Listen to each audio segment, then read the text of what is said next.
Hello, Vande Mataram, जय हिंद। नमस्कार सभी को, स्वागत है आपका आपके अपने इस चैनल में। मैं सुशील शर्मा और आज आपसे बात करने वाला हूं जो लगातार ट्रेंडिंग में करंट में जो इशू चल रहा है मुग़ल सल्तनत। तो क्या मुग़ल सल्तनत पर क्या इशू चल रहा है? तो मुग़ल एम्पायर, मुग़ल जो वंश है वो रिमूव्ड फ्रॉम द एनसीईआरटी की जो बुक्स हैं सेंट्रल बोर्ड की, तो उनसे रिमूव कर दिया गया है मुग़ल एम्पायर का टॉपिक। तो कितना % रिमूव किया गया, क्या है पूरा मैटर, इसको रिमूव करने के बाद में पक्ष और विपक्ष की क्या प्रतिक्रिया चल रही है, तो पूरी जानकारी आपको इस चैनल पर मिलने वाली है।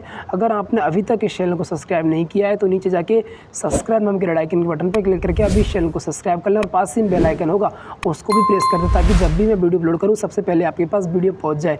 दोस्तों, यह अपनी फर्स्ट वीडियो है। इसके बाद लगातार जो करंट इशू चल रहे हैं इम्पोर्टेंट, तो उनकी पूरी सीरीज़ आपको देखने को मिले करेगी। तो चैनल को सब्सक्राइब करके रख लें। अब दोस्तों शुरुआत करते हैं। दोस्तों, आप जानते हैं, आपने अपने जीवन में कभी भी मुग़ल वंश के बारे में पढ़ा होगा। आपने लगातार, आप चाहे किसी भी बोर्ड से पढ़े हैं, आप एनसीईआरटी, सीबीएसई, कोई भी राजस्थान वगैरह कोई भी अपना जो राज्य है उसके सेंट्रल बोर्ड या बोर्ड से आपने पढ़ाई की होगी, तो आपने मुग़ल वंश के बारे में ज़रूर पढ़ा होगा कि सबसे पहले बाबर आया, बाबर, हुमायूं, शाहजहाँ, अकबर, औरंगज़ेब, ETC। तो वो भी आपने लगातार वंशों को पढ़ा होगा। आपने अदर जितने वंशों को पढ़ा होगा वो बहुत ही कम अपेक्षा की एक न्यून अनुपात में पढ़ा होगा, लेकिन जो आपने मुग़ल वंश पढ़ा होगा वो एक बड़ी संख्या में पढ़ा होगा, बहुत ही हाई स्टैंडर्ड के लेवल में पढ़ा होगा कि पूरी A to Z उनकी विस्तृत व्याख्या, उनकी चित्रकारी वगैरह पूरी आपने पढ़ी होगी। तो क्या वर्तमान में यह मैटर चल रहा है, तो पूरी जानकारी आपको मिलने वाली है, जुड़े रहें लगा। दोस्तों, आप जानते हैं जो अपनी बुक्स वगैरह प्रकाशन का काम करती है एनसीईआरटी करती है, राष्ट्रीय शैक्षिक अनुसंधान और प्रशिक्षण परिषद, national council of educational and research training. उसने 12वीं कक्षा की इतिहास की पाठ्य पुस्तकों से मुग़ल साम्राज्य पर कुछ अध्यायों को मिटाने के अपने निर्णय की घोषणा वर्तमान में की थी। पाठ्यक्रम से मुग़ल इतिहास को मिटाने के इस कदम में राजनीतिक क्षेत्र के विभिन्न गुटों में कड़ी आलोचना कर दी है। तो क्या आलोचना पैदा की है, तो आप देख सकते हैं। साथ में उत्तर प्रदेश जो गवर्नमेंट है, यूपी गवर्नमेंट, उसने घोषणा की कि सरकारी स्कूल एनसीईआरटी कक्षा 12वीं की नई हिस्ट्री की पाठ्य पुस्तकों को अपनाएंगे, जिसमें इस शैक्षणिक सत्र से मुग़ल दरबारों के बारे में अपने अंश हटा दिए गए हैं। पिछले साल अपने सिलेबस रेशनलाइजेशन अभ्यास के हिस्से के रूप में एनसीईआरटी ने ओवरलैपिंग और अप्रासंगिक कारणों का हवाला देते हुए अपनी कक्षा 12वीं की पाठ्य पुस्तकों से मुग़ल दरबारों के पाठ सहित कुछ पाठ्यक्रम, कुछ हिस्सों को हटा दिया गया। यानी जो यूपी गवर्नमेंट थी उसने ओवरलैपिंग और कोई भी अच्छे टॉपिक नहीं थे, अप्रासंगिक कारणों का हवाला देते हुए कक्षा 12th की पाठ्य पुस्तकों से मुग़ल दरबारों के कुछ हिस्सों को हटा दिया गया था। इसके बाद में जब ये विवाद लगातार उठने लगा तो एनसीईआरटी ने क्या अपना बयान दिया, ऐसा वक्तव्य दिया है, तो आप देख सकते हैं। एनसीईआरटी के निदेशक दिनेश प्रसाद सकलानी ने मंगलवार को स्पष्ट किया कि सीबीएसई की किताबों से मुग़लों पर अध्याय नहीं हटाए गए हैं और कहा कि यह एक झूठ है। एनसीईआरटी के निदेशक ANI को बताया, यह झूठ है, मुग़लों को नहीं छोड़ा गया है। पिछले साल एक युक्तिकरण प्रक्रिया थी क्योंकि कोविड के कारण छात्रों पर हर जगह दबाव था।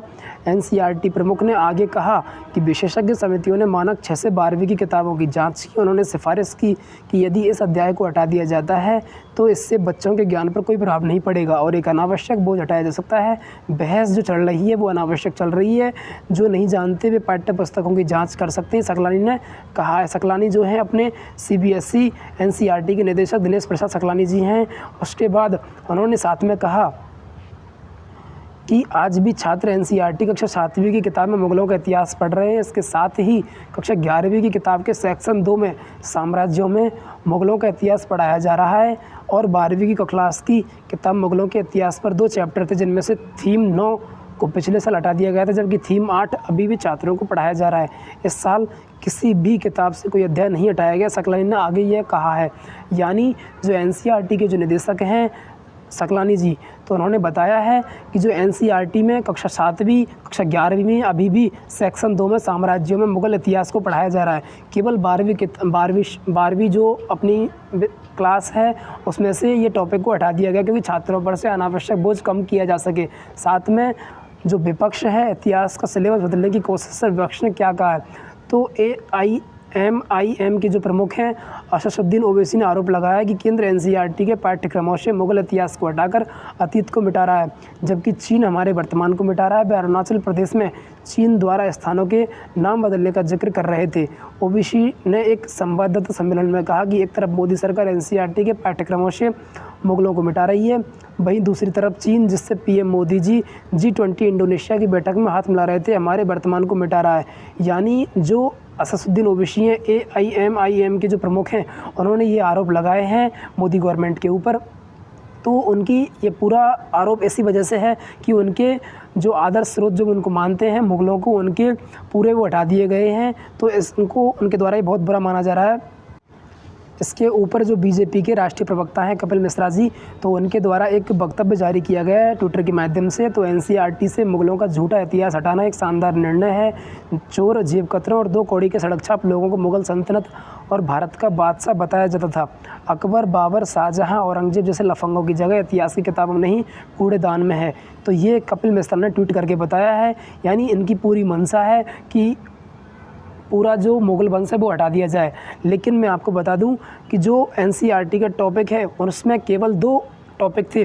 उसमें मुग़ल अब जो साम्राज्य हैं उनमें सभी में इसको अभी भी पढ़ाया जा रहा है, लेकिन जो विस्तृत जो टॉपिक जो दिया गया था वो हटा दिया गया बच्चों पर से अनावश्यक दबाव को बढ़ाने के लिए। और दोस्तों देखा जाए तो थोड़ा बहुत तरह से अच्छा भी किया, क्योंकि आप देखते हैं कि और साम्राज्यों और वंशों की अपेक्षा मुग़ल वंशों को ज़्यादा ही हद तक पढ़ाया जाता था। बच्चों पर अनावश्यक कोई भी इसका वर्तमान में कोई भी इसका यूज़ नहीं है। आप जानते हैं, आप थोड़ा बहुत पढ़ा सकते हैं कि पूर्व में पास्ट टाइम में ये हुए था, लेकिन अभी भी इनका कोई भी वैल्यू नहीं है। तो कुछ तरह से अच्छा भी है और नेगेटिव भी है। दोस्तों ये थी आज की वीडियो। अगर आपको ये टॉपिक अच्छा लगे तो कमेंट करके हमें बताएं, और आपको क्या क्या और जानकारी चाहिए तो वो भी आप बता सकते हैं। कोई जानकारी छूटी हो तो आप हमसे हम आपसे माफ़ी मांगते हैं। और दोस्तों इस बारे में आपकी क्या रुचि है, क्या आपका बयान है, तो आप क्या बताना चाहते हैं तो हमें कमेंट करके अवश्य बताएं दोस्तों। और भी कोई भी सोशल मीडिया हैंडल्स हैं तो आपको डिस्क्रिप्शन मिल जाएंगे। और दोस्तों अगर आपको वीडियो को लाइक करें और चैनल को सब्सक्राइब करना न भूलें। धन्यवाद दोस्तों।